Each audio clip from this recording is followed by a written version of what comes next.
சீனாவில் குவாங்சோ தமிழ் சங்கம் சார்பில் தமிழ் புத்தாண்டு கொண்டாடப்பட்டது.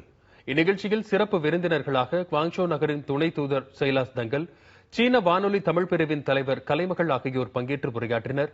நிகழ்ச்சியின் ஒரு பகுதியாக தமிழக விவசாயிகளின் தற்போதைய நிலை குறித்து விவாதிக்கப்பட்டது.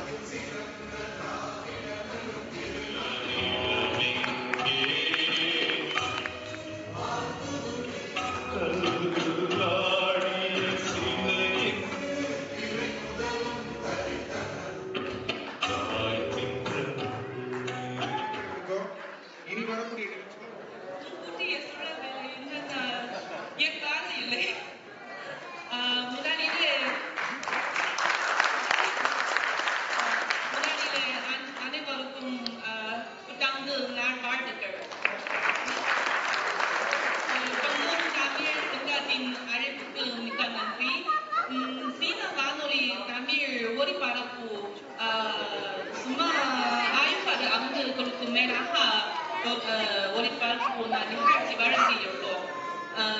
அது மட்டுமல்ல, நாங்கள் இன்னும் தமிழ் கலாச்சாரத்தை பரவிற்கு சில வேலை செய்துள்ளோம். குறிப்பாக கடந்த 3 ஆண்டுகளுக்கு முன் நாங்கள்